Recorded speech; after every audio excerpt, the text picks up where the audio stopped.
Good morning. I'm Carol Thompson Cole, President and CEO of VPP Raise DC. Thank you for joining us this morning for this important regional conversation on educating our youth in the era of COVID.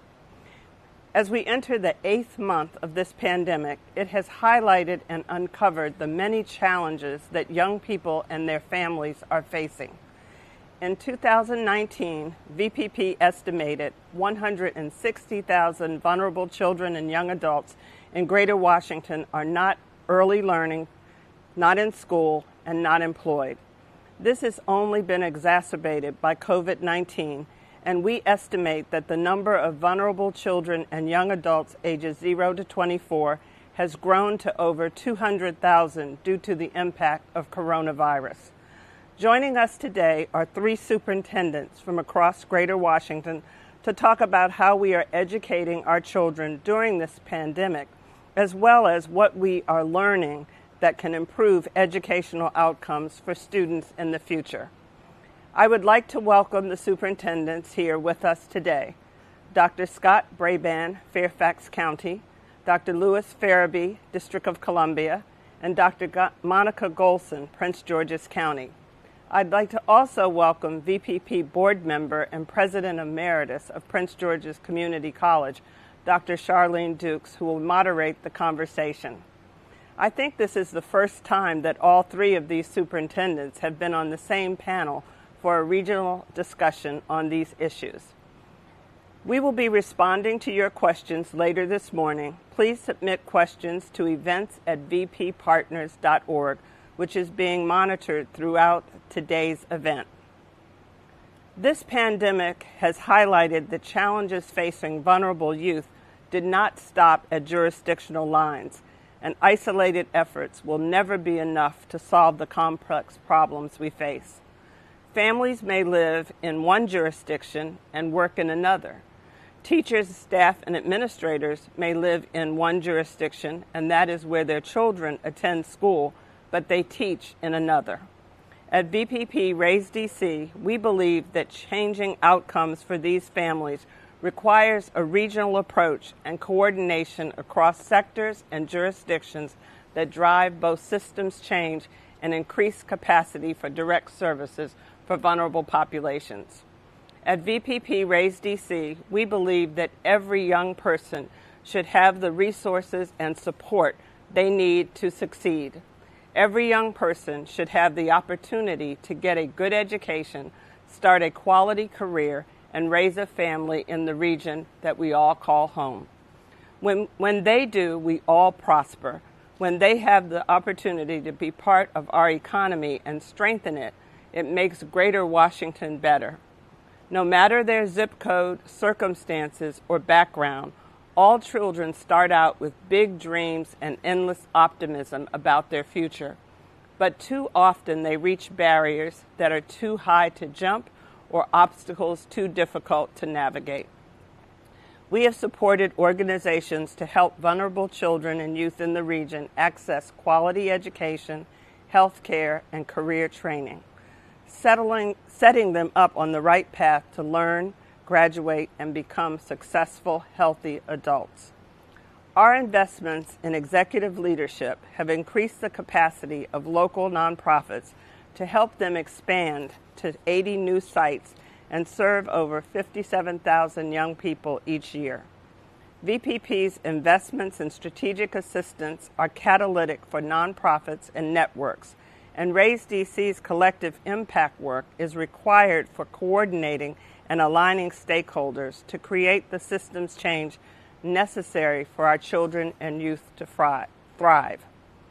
The COVID-19 pandemic and its economic impacts are disproportionately affected communities of color and low-income families. The heinous murders of George Floyd, Ahmaud Arbery, Breonna Taylor, and too many others by police and others are all too familiar reminders of structural racism that Black and brown Americans experience every day of their lives. The students VPP, Raise DC, and our partners work with and will be working with are more vulnerable as these events and issues inflict trauma to their lives. VPP Raise DC and our partners remain committed to ensuring that the young people in our region have the tools and support they need to be safe, succeed, and thrive. We will continue to invest in dismantling the structural racism and implicit biases that enforce the status quo. Our children's needs do not stop at jurisdictional boundaries, and neither can our efforts to ensure their future well-being. Collective action is needed from across sectors and throughout the region from all stakeholders to help today's generation of young people succeed. It is now more important than ever that we invest in our leaders of tomorrow. And now I'd like to turn it over to Dr. Charlene Jukes to have the conversation. Good morning, and thank you so much, Carol. I'm really delighted and pleased to be here this morning to engage in an all-important and critical conversation around pre-K-12 education here in the District of Columbia, Maryland, and Virginia. And what I'd like to do is just to start off by asking each one of our superintendents to give us a 60-second overview of your system. And why don't we start with you, Dr. Farabee? Yeah, good morning. Excited to be here with my colleagues. DCPS serves approximately 50,000 students across 117 campuses. We have been one of the fastest improving urban school districts as measured by the NAEP assessment, which is a national assessment administered to urban school districts. And we believe one of the reasons we've been able to move the needle with student achievement is our investment in our talent and development of our educators. Thank you. And then we'll go to Dr. Golson. Good morning. It is a pleasure to be here and honored to be with my colleagues. I serve 134,000 students, 207 students across our district, and 20,000 employees. And we are honored to have the ability to serve a wide range of students in offering multiple languages, dual enrollment, college and preparedness programs, and a progressive CTE program with a state-of-the-art apprenticeship program for our students to go directly into Prince George's County Public Schools Building Services program. So thank you for having me. Thank you. Dr. Brabrand. Well, thank you, Dr. Dukes, for having me this morning. It's an honor to be here, and what an important conversation for us to have. Fairfax County serves over 180,000 kids with over 25,000 of the most amazing employees. Lots of folks believe that we are an elite school system here in the country, and we're very proud of that reputation. But I think COVID-19 has taught us and every school district in America that if you're putting an equity lens on the work, we still have more work to do to make sure that we're an excellent system, an elite school system for every child by name and by need. And that work has been only exacerbated based on the experience of COVID-19 that we're all experiencing. The inequities that have existed in our school systems, including in Fairfax, have really come to the front, and we have to address them now more than ever. And I'm delighted to be with my colleagues from DC and PG County to talk about where we are and where we need to go as school systems around the country. Thank you all for that. Wanted to ensure that our audience had a basis for understanding who each of you serves. And what we're going to do right now is dive right in. And Dr. Brabrand, you mentioned COVID-19. And the one thing we know is that somewhere around mid-March to early April, many institutions began to shut down in order to ensure that the students and teachers, educators, school personnel could be safe. So can you talk to us, Dr. Golson, about what have you learned since the Prince George's County Public Schools had to shutter its doors and take education into a distance learning mode? The first thing I learned is that we have to be flexible in everyday changes. In Prince George's County, we have the largest number of COVID-19 cases in the state of Maryland. And so the choices and decisions that we make may not be that of other jurisdictions in the state of Maryland. And so What we have learned is that communication with our parents, constant communication with them, making sure that we are partners with our labor unions, and making sure that our students understand what our expectations are during this virtual learning experience have helped us to be successful and get us to today. But we know that there is still so much work that has to be done to close the academic and emotional gap that exists because of COVID-19. And Dr. Brabrand, talk to us about what it meant for the Fairfax County Public Schools when you had to shut down so quickly.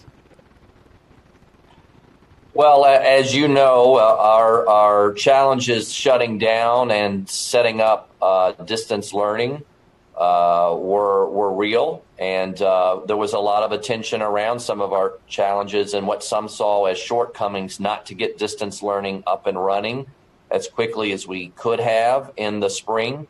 We aimed high. We aimed for synchronous virtual face-to-face instruction for every kid, 4 days a week. And we learned a lot in the spring. And I am so proud of what our staff and principals did, teachers and principals did to start virtually this year with 4 days of face-to-face synchronous instruction.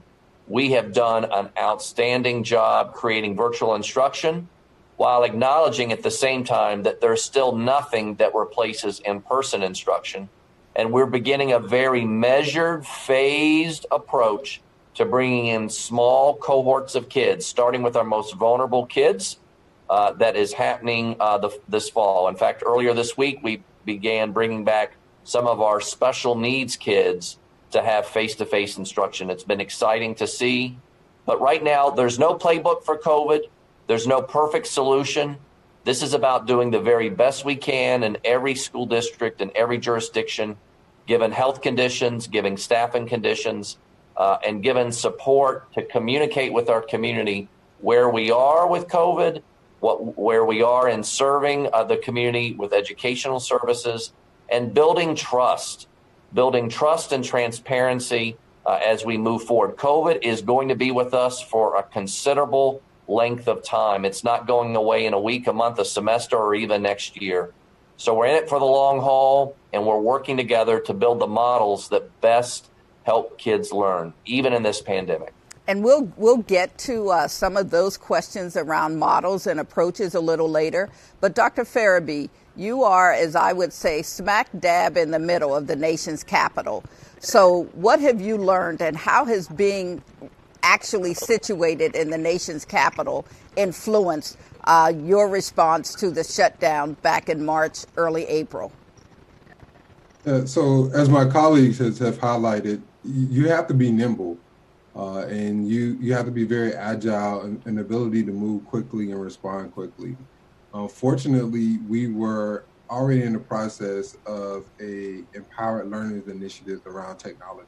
I think the first step is connectivity and closing the digital divide, ensure that students actually have the devices for learning at home.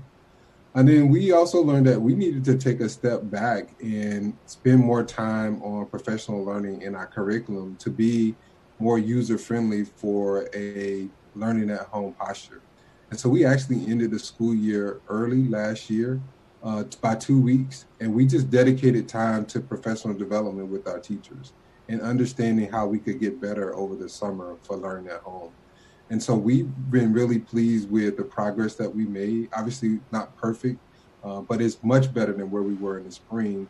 And as a result, we've been able to take attendance through students logging in daily, their submission of assignments and interaction with their educators.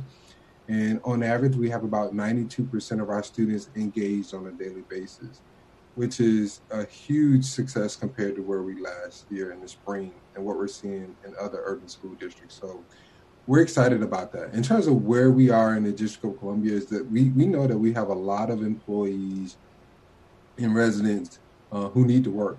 And we're starting to see the challenge become more significant with families being able to be engaged with learning at home and also to fulfill their duties and responsibilities as relate to employment. And so our goal right now is to create as many solutions as possible for families to be able to work and earn income, but at the same time, providing a high quality educational experience for our students. And so that's what we're deep into right now in the district. And then finally, I think important for us is ensuring that we keep track of our students that are graduating. So we recently launched a initiative to follow our graduates, coach our graduates, provide additional supports for them, because that entire higher education and post-secondary experience is completely different in a COVID environment. And I think we just can't forget about those students, and we've got to understand the labor market and help them be prepared for their next step. Thank you for that. And Dr. Golson, I'm going to shift gears again and ask about standardized testing. You know, we're all accustomed to end of year tests. And can you talk a little bit about what happened with regard to that in Prince George's County? And what did you learn from the ability to assess students and their learning at the end of the year? Yeah, so at the end of last school year, we ran into really trying to find ways to support our students to take advanced placement exams on a device. And at that time, we were not one-to-one. We were able to use our CARES Act money to make us one-to-one now, but we weren't in the spring of last year. And honestly, with our cry out to the community and through private philanthropy, we were able to get support to make sure that all of our seniors were online. And our results for advanced placement went up by 20%, making sure that our students were prepared and ready to take those online assessments. But from the spring, we also knew that we needed to figure out what to do for this fall. And we needed some data points in order to determine what supports we needed. And so we did issue diagnostic assessments online at the beginning of this school year for students in grades K to 12 at the secondary level in specified courses for English, for reading language arts, math, science, and social studies. So we had over 160,000 assessments that were done virtually. They were done online, and that helped us to really look at what our students were doing at the beginning of this school year and what we needed to do to begin to close that gap. All of us as superintendents know the research around the summer learning loss. But because of COVID, we had the summer learning loss coupled with the spring situation. And so we had to find ways to help to begin to close that and find ways to address our students' academic needs. And then the other thing we did before we started this school year was we did do free summer school, which yielded for us 40,000 students at the secondary level from middle school to high school who did online virtual learning. And in addition, that included 1,000 students who took courses to accelerate their learning. And so that allowed us to, as well, to begin to make sure that we close that academic gap for our students at the middle school level for the learning loss that they had in the spring, and to make sure that we supported those students at the high school level to propel to the next level. So, and Dr. Brabrand, what did you find in Fairfax County, particularly as you think about the end of year assessments that students are used to taking, and whether or not that had any kind of impact on students' ability to even consider themselves as successful in that first sort of, I would say, real round of digital learning? Yeah, we were disappointed in the situation that created the ability not to be able to take our what we call SOLs, or our state's standards of learning, and they were waived for accreditation purposes. We've developed assessments in-house for students as they return in reading and math. We have iReady, which we use for both reading and math, and we've developed some in-house assessments to mirror what the SOLs are like as students are returning, so that teachers can see if they've lost any content from that fourth quarter that happened in the spring, and then quickly catch them back up. I do think in the end, while students may have been disappointed somewhat about not being able to take the SOLs, and we're very proud, our graduation rate went up over almost 2%, double the state's increase in the graduation rate. I think the lack of a statewide standardized testing regime in the spring created an opportunity for us to think about how we can go beyond the test and really look at portrait of a graduate, which we have in the Commonwealth of Virginia and in Fairfax County, which we were the leaders in creating to really look at 21st century skills. COVID right now doesn't require skills that mean you're the best on a standardized test. It means, just like Dr. Golson and Dr. Farabee said, folks that can think creatively, be nimble, be creative, work in teams. That's the kind of student we need to be building in the future.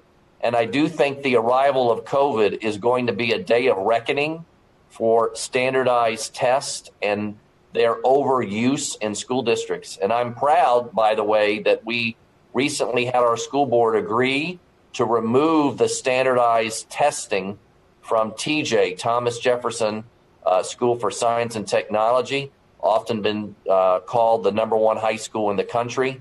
I think the COVID pandemic has created an opportunity for us to reassess the role of testing, and there should be a role for testing, but I think testing has been overemphasized, and the future of our school districts requires kids to be nimble and flexible and out-of-the-box thinkers, and that's what our country and world need now more than ever in this pandemic. And I think testing, standardized testing, will have a role moving forward, but I believe it will be less emphasized. And I'm hopeful that we will see the U.S. Department of Education not require some of the standardized testing this spring that we saw last spring. So let me ask Dr. Farabee a question. One is, do you agree with that? And if you do, what would some alternative testing, what would that look like?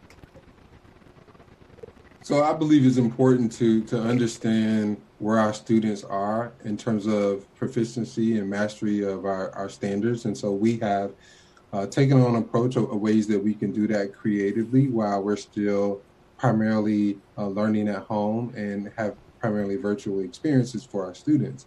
And so we have administered our formative assessments. We do have some formative assessments that are required in early literacy skill assessments, which includes TRC and DIBELS, which are designed to assess early literacy skills and comprehension skills. And then schools have some optional assessments that they can take. One is the reading inventory that many schools have been using for some time. But we reduced the number of assessments that are required this school year. And then for our students in grades 3 through 12, we have what we call ANET, which is an assessment that we have been using in the past in preparation for PARCC and to monitor mastery throughout the school year. We also recently convened our seniors to take the SAT. That's one assessment that we know is important because we had a lot of students that were interested in having that data be available to college and university and also competing for merit scholarship. In addition to that, we are still signed up to be a member of the National Assessment for Education Progress, which I mentioned earlier, which is a national assessment for urban school districts. We still believe it's important to, have data on our student performance, especially during this time of COVID, but definitely agree with Dr. Braband that we should think about how we can limit that as much as possible, knowing that every instructional minute while we're learning at home is vital. And we want to maximize all of the instructional time of the day. Thank you for that. And we're going to shift yet again. Dr. Golson, you mentioned in your comments early on about the mental health needs of students, and what all of this has uncovered as we think about how each one of us, even as we sit here today, have responded to COVID-19, the pandemic, and how it has interrupted and in many ways disrupted our lives. Can you talk about what the Prince George's County Public Schools is doing relative to both understanding and supporting the kind of mental health needs that have emerged given the times in which we find ourselves?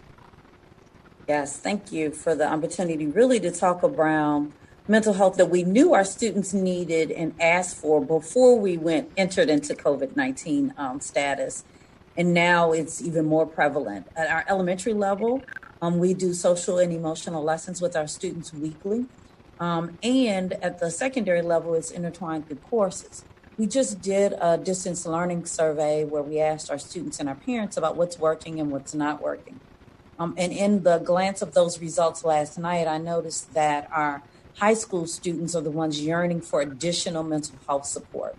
We have 90 mental health providers in our 206 schools, and that number is continuing to grow. But the socialization piece at the secondary level, our elementary students have been able to navigate it, but our secondary students are the ones where we do have to provide that additional support. The other thing that we also have been doing is providing that support to our staff members and our principals. I think so many times we've taken for granted that they also have had experiences where we've asked them to teach every day and to teach even better in a new environment that they did not know how to do before, but also are dealing with their own personal family issues as well. So we are also implementing social and emotional supports to our teachers and our principals and our staff as well. And we do that through seminars, webinars. We have several videos that we're using, and then continuing throughout this school year to make sure that we tap in and hear their voice and then provide those additional supports as needed. Thank you. Dr. Brabrand, could you talk about what Fairfax is doing and give us a specific example of an element of this support system? Sure. And Monica, Dr. Golson really said it. We've embedded SEL in our elementary school with morning meetings that start every elementary school day. At our middle and high, we've created a period where kids have social emotional lessons delivered. It's a rolling intervention SEL period. And we've really said that SEL, social emotional learning, is now one of the new core parts of our curriculum. We've got to give it to kids.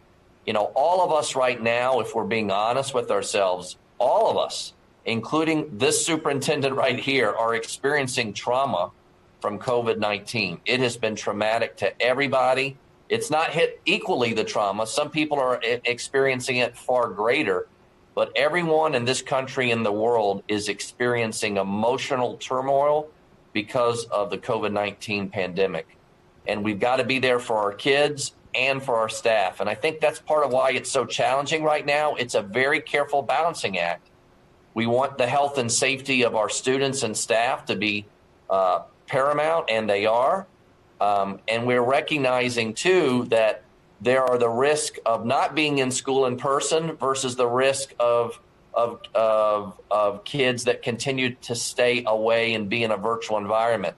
We've got to give as much opportunity to lower risk for our kids and faculty, and to give them more social emotional strategies. And beyond the SEL, one of the things we're looking at is really trying to have teachers reimagine their instructional block, doing more learning lab time. I'm about to send a letter out. I don't want to get too ahead of making an announcement, but we're really asking our teachers to relook at those traditional, we have block scheduling in Fairfax for middle and high school. Spend more of that time letting kids not stare at the screen if they're doing virtual instruction, but work with kids in small groups or just work on classwork. It doesn't have to be sit and get for 90 minutes. And there's still some of us who are trying to operate as we did previously pre-COVID when we're in a new environment. One of the other things, this sounds small, but a lot of, and Chancellor Farabee just mentioned it, a lot of our seniors are looking at colleges and deadlines. He mentioned higher ed. Well, those deadlines, many of them are this weekend. That happens to overlay with our end of the quarter grading. So I'm going to be letting a bunch of kids know very shortly that we're extending the grading time over the weekend so they can get those college applications done by Saturday at midnight, but their grades won't be due until later next week. And that sounds small, but I think one of the things right now in COVID is small things make a difference. There's no magic wand to make all of this go away, but what are small things we can do? And it's, as Chancellor Farabee and Dr. Goldson said, it's listening to our community. It's communicating back out with them to know that we're hearing you. We've also done a survey that's going out next week and I haven't gotten the results yet, but we want to know how we're doing. And I think the answer is going to be we're doing the best we can, but there's still more that we can and that we need to do, especially as we all begin to recognize that COVID is not a 2-week event. It's not a 2-month event. This is something I think that is going to be with us for at least the next 2 years in some shape or form. And how do we redesign our school districts to meet the needs of our kids? And I think it's a historic moment. It's one it's not what I signed up for or what anybody else signed up for. But now we've got to just do our very best and redesign our systems to serve kids as best they can in this new world. So as we think about that, and Chancellor Farabee, I'd like to give you an opportunity to share with us and share with our audience about some of the things that the District of Columbia Public Schools might be thinking about or doing, even as you work with parents. We've talked about students and educators and the kinds of supports that they're being provided. But do you see the need, and has the district responded to parental needs as they guide their children through the times in which we find ourselves? Absolutely. Exclamation point to what my colleagues have highlighted in terms of the importance of, mental health supports, not only for students, but for adults and staff members as well, and supports for families. And what I've said to our team and our community is we are all strained right now, and we need to acknowledge that. And we have to have levels of empathy, compassion, patience with each other that we haven't had before. And parents also are more engaged now, because what we realize is to make learning at home really effective, parents have to be at the table. And so what we started to get is lots of questions about how can I help my child with the learning platform? When should they be logged in? What are some strategies with engagement and keeping students on task at home? So last spring, we started a new version of our Parent University that's solely focused on our COVID time period and reopening our schools. And we saw thousands of families log in, families that we haven't had an opportunity to engage with in this way in the past. And so we've continued that strategy. And what we found is, because they're virtual events, is more convenient for families, and they can log in easily and be engaged. But more importantly, they're really interested in, how do they support students in that time? And we've had sessions on supporting students with specialized instruction, supporting students who have social emotional needs, and parents have really benefited not only learning from us, but learning from each other. It's an opportunity for parents to connect with other parents that are seeing similar issues and challenges. But we also recognize that there's just a need in many cases, and pediatricians have noted this, just to give families the opportunity to bring students to school for just peer interaction, which is so key, because a lot of our students haven't seen their peers since March of last year. And they're critical social skills that need to be developed and fostered. And so since this month, early in October, we started voluntary student support centers in many of our schools, which are small groups of students coming together either for social emotional activities, academic supports, and for our high school students, career and technical education activities, so they can earn their credentials for work. Thank you for that. And Dr. Farabee, while we have you, I'm going to ask you the next question as well. And that really has to do with how are you incorporating student perspectives in your decision making as you continue to work through this period of COVID and delivery of instruction? So during this time period, in addition to our Parent University, we have sessions that are solely focused on our students, and an opportunity for them to share their perspectives with us, to hear directly from them. And then the cadence from our Student Advisory Board has been significantly increased to have more interaction with our students, especially our high school students, to hear from them on what their experiences are with learning at home, how we can best prepare them for their next steps.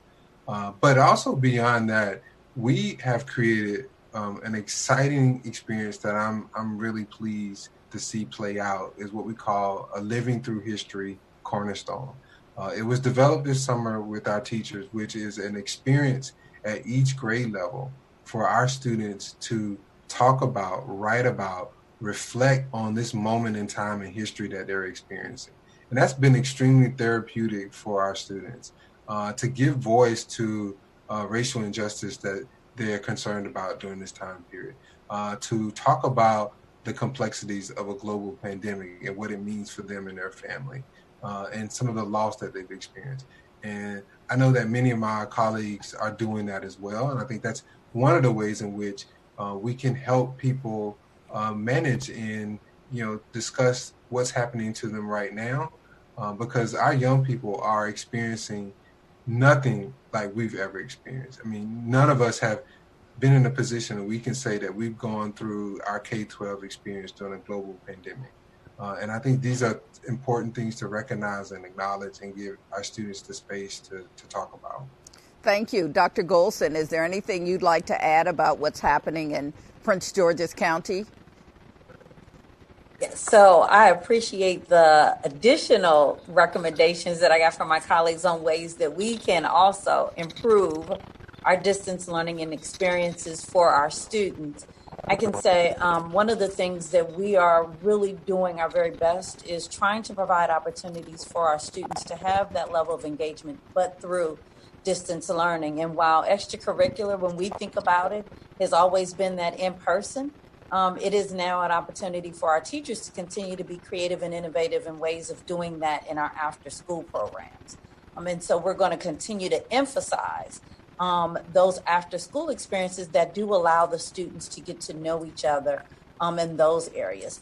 And then around the racial unrest, I just wanted to add that for us, we have been having conversations around just implicit bias. And we started the process last year, but as actions and activities have evolved and happened throughout our community now, it has helped us to really move forward through that. And so we have systemic sessions for all staff around implicit bias. And this summer, I did a book study with 1,000 of my closest friends called Staff Members, where we really just had candid conversations every 2 weeks around really making sure that we showed up in not all of the baggage that we brought with us from our history and our past. And so those kinds of conversations, I believe, are going to help us to be a better organization to support our students and their families. Thank you. Thank you. Now, Dr. Brabrand, I'm going to pivot it yet again and ask you a question about how you're serving students with differing abilities. We know that many parents have been concerned because they're not getting the same kind of supports, IEP supports and the like, in the ways in which they were accustomed. So what has Fairfax done in order to ease parents' conscience about the opportunity for their students to continue to succeed? No, thank you. That's a great question. I really appreciate it, Dr. Dukes.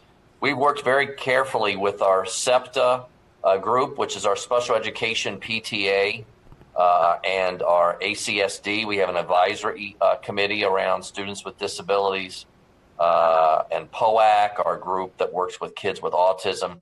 All of our stakeholder groups, we've been meeting with them and getting their input about what else we can do.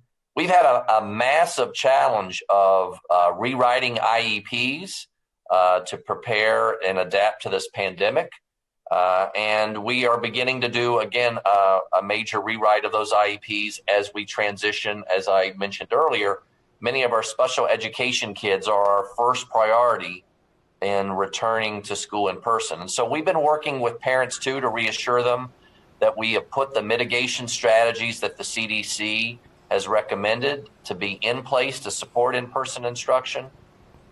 We've hired an amazing new assistant superintendent for special services, Dr. Michelle Boyd, and she is really going out now and meeting the community for the first time, both virtually and in some cases in person, and asking what else can we be doing to meet the needs of special education kids. But we prioritize them for our phase-in of in-person instruction. We're listening, and we just had a meeting with SEPTA last week. I did a town hall, and I've been doing monthly town halls, and we did one town hall talking about our special education students. And we are going to continue to do that work. I also just want to mention something we added last year that has really helped. We created an Office of the Ombudsman 2 years ago, which is when parents feel frustrated, they've reached a limit or a frustration limit with the school, or they feel the district's not listening. We created this ombudsman position, and we added an assistant ombudsman for special education just for those issues. And so that has helped a little bit as well, letting parents know there's an independent third party that they can go to try to address some of the issues that they're struggling with if they have a child with special needs in our system. So those things are all part of it, and we're going to continue to do everything we can. We know that our special education students are some of the most profoundly impacted with virtual education right now. And because it's been such a critical question as we plan for this program, I'm going to ask both Dr. Golson and Dr. Farabee to respond to it as well. What are your systems doing to ensure that students with differing abilities are supported? Thank you, Dr. Brabrand, for really just bringing up the fact that every jurisdiction had to really quickly figure out a way to rewrite all of the IEPs that would meet the needs of our students in the virtual learning experience. And that was a daunting task, but was completed. We knew that those were our most vulnerable students, and we needed to make changes to support them. So we continued to do that and continue to make sure that we're still in compliance now, even through this virtual learning experience. We had to actually, listening to parents, knew that we had to change our structure for virtual learning. And so on Wednesdays of every week, it is really for small group instruction and specialized learning for our most vulnerable students. And that's for special education, our English language learners, and even for our talented and gifted students in smaller groups. And that allows those students to get that one-on-one direct instruction virtually that they weren't able to get when they're in that smaller classroom setting for special education. I think we all can agree that our special education students are the one set of kids that we want back in the schoolhouse because that direct interaction to truly support them is what's needed. For us, we're just not at a point where we can do that yet because of COVID safety. But we're continuing to, with parent input and support, find ways to support our students through special education services and that individual feedback. What I've gotten from some of our special education students is that they seem to be able to focus even more now than they were when they were in person. And then we have some cases where they feel like they just have to be in person. And so we're trying to bridge that gap through our IEPs and through individualized support from their teachers to their students. And Dr. Farabee, please. Yeah, very similar strategy to my colleagues. We've also established a individualized plan for every student that has a IEP, individual education plan, that is an additional document that speaks to their services during the remote learning posture.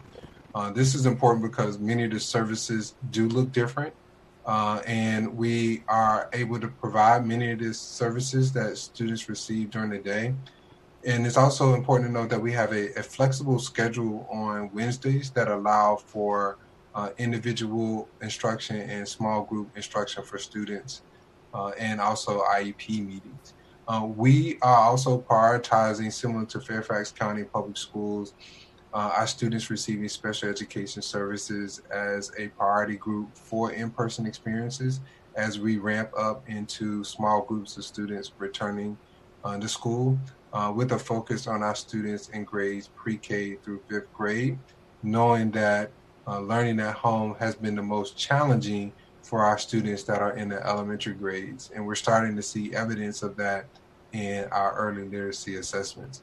We also, as I mentioned earlier, have very specific focus groups for families that is directly related to our special education services. And then on Wednesdays, we provide additional time for our regular education teacher and our special education teachers to collaborate to ensure that service delivery is strong as it can be during this time period of students learning at home. Thank you. Thank you for that. And Dr. Golson, early on, you mentioned how important it was for young people to have that screen turned on while they were engaging in learning.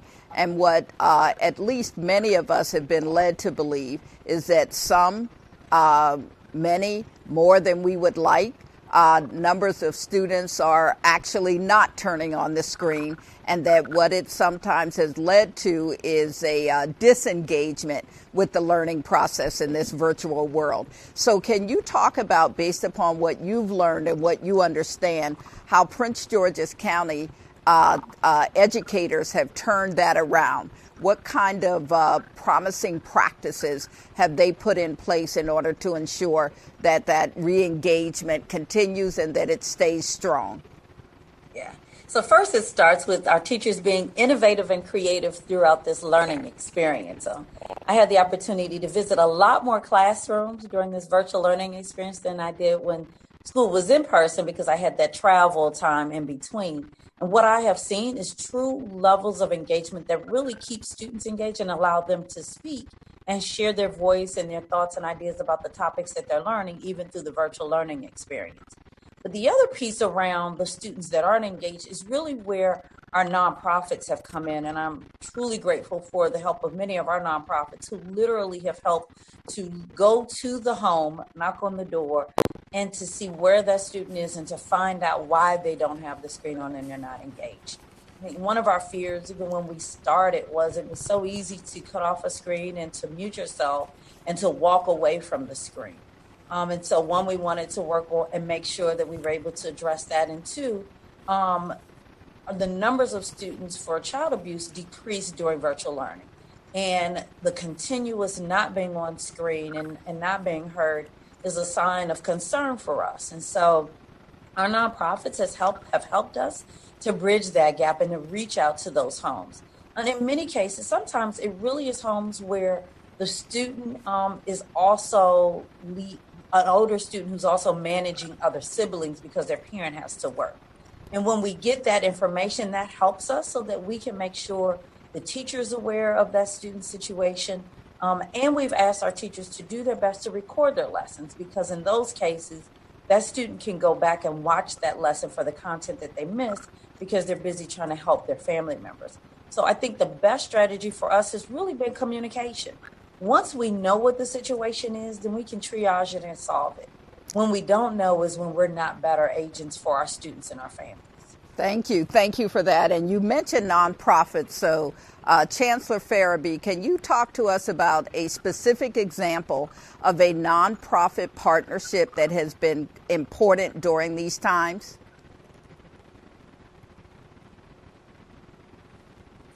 There's so many. You're gonna get me in trouble for just naming one. That's so challenging. I'd have to say our meals program has been critical during this time period.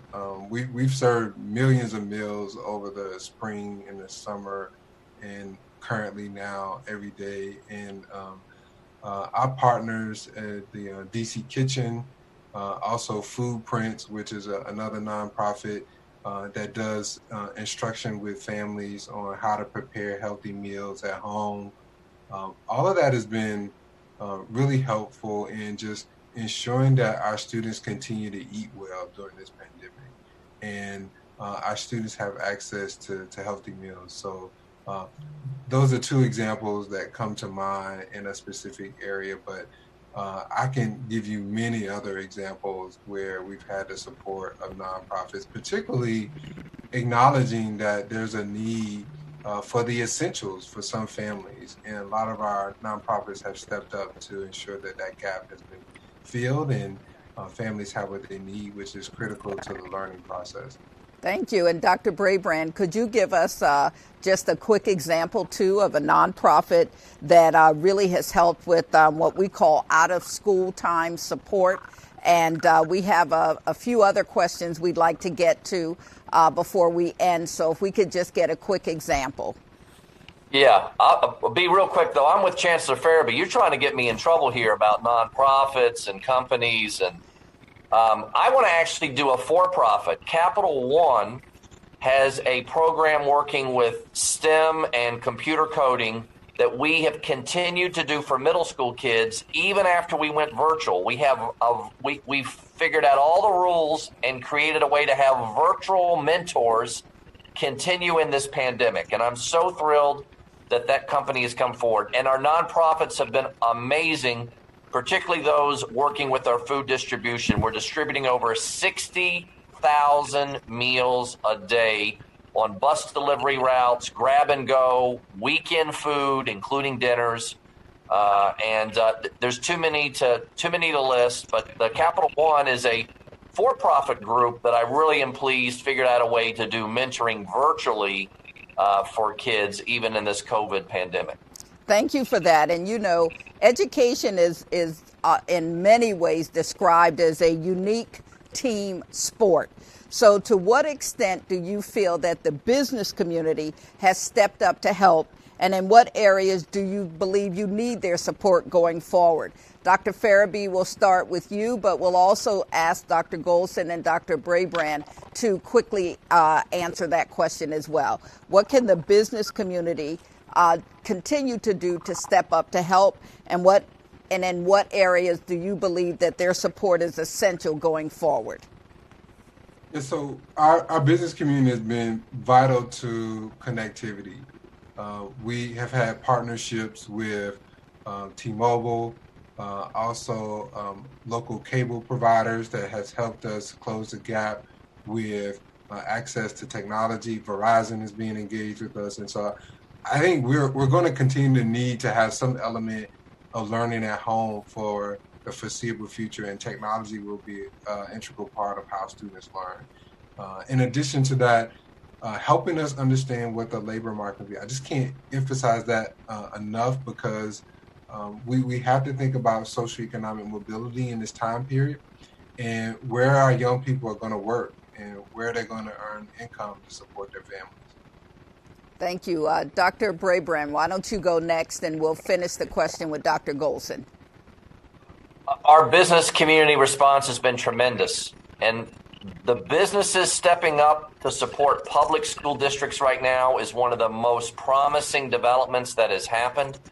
Our business community has always been there for us, but I think across the country, our businesses around America now know more than ever the importance of public education to the success of this country.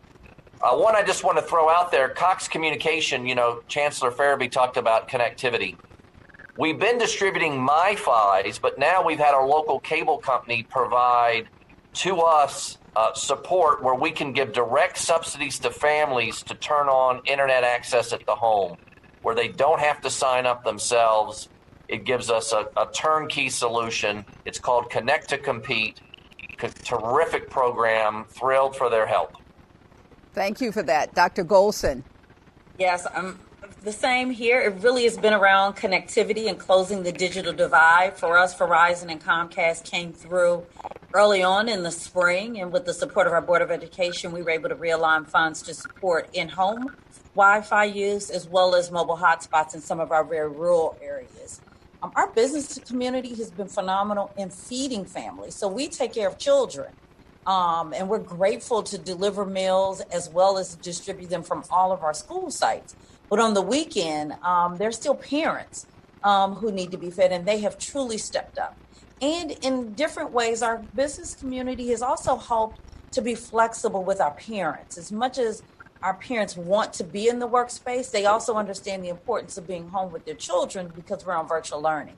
And so what we found are that lots of our businesses, local businesses, have been really helping our families by allowing them some flexibility in their work to support their students while we're on this virtual learning phase.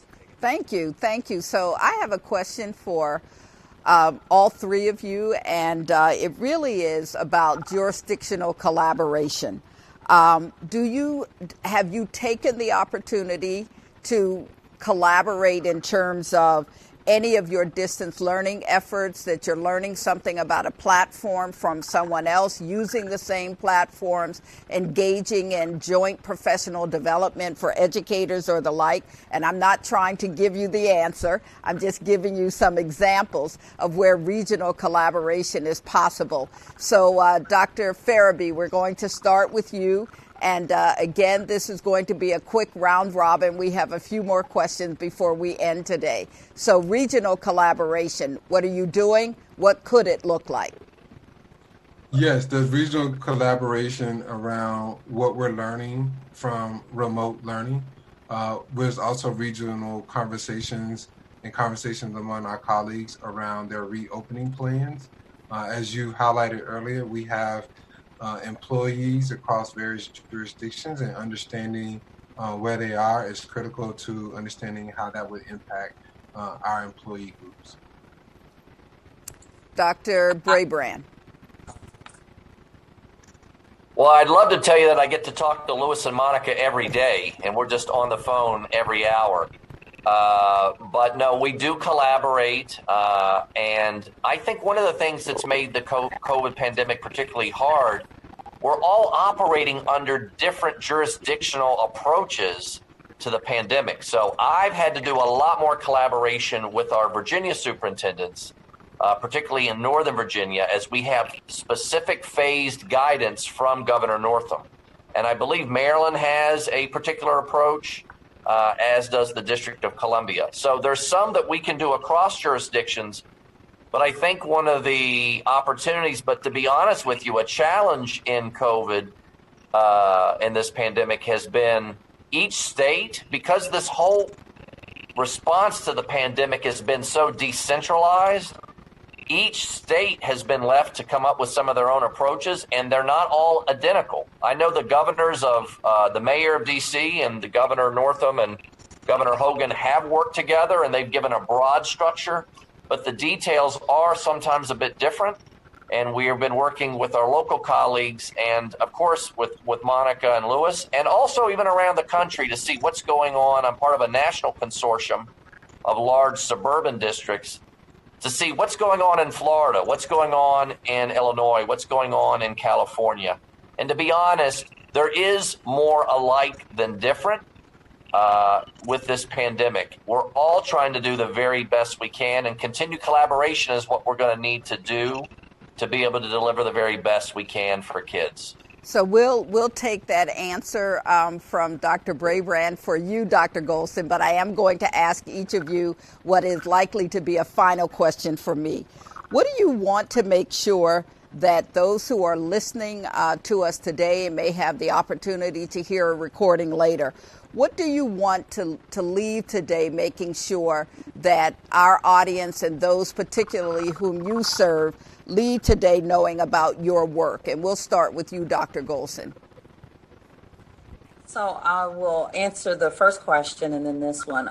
We collaborate in Maryland. The superintendents meet every week to collaborate. And then I have an amazing communications team who each week compiles information around all the school districts on the East Coast that are similar to us in size and demographics, that helps me to really make next steps and determining factors for where we need to go and improve our distance learning.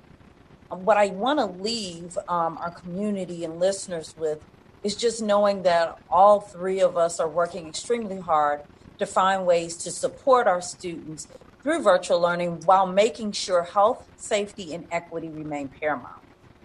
It's everyday changes, but know that we do convene with lots of people, not just in our own districts, but with the health department and state officials when making decisions. And so we don't make them in isolation. It's through lots of feedback and input that we get, and that ultimately none of us think that this could replace in-person learning. But it is what we have to do now to get us to the end. Thank you. Dr. Farabee, what do you want to make sure folks know, and what do you need from us? The optimal learning environment for students is in schools. And to get there, we're all going to have to follow the science.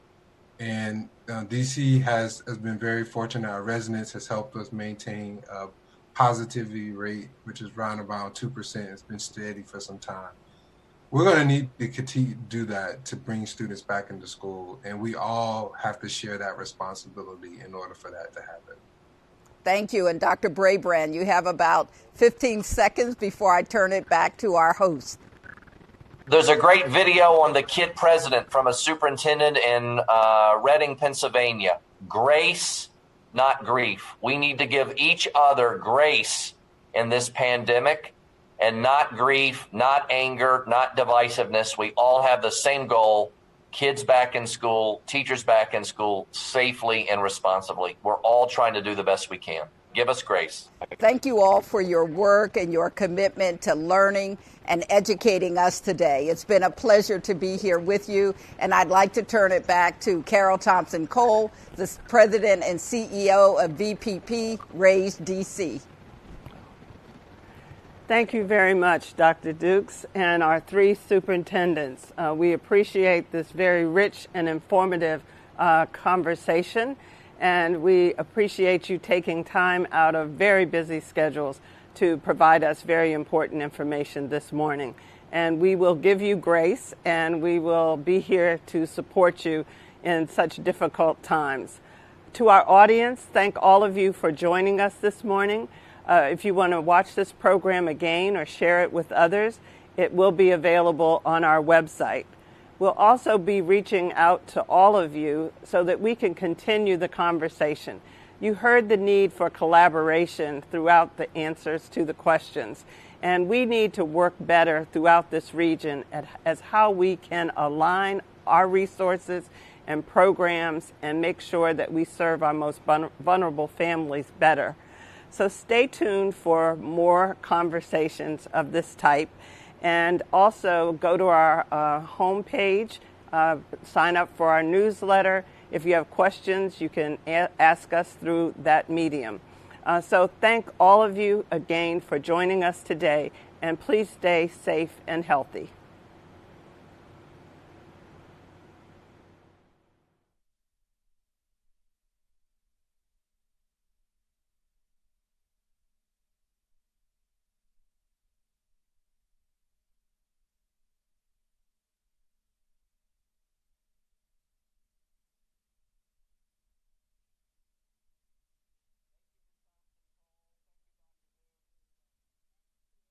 Thank you. Good to see you,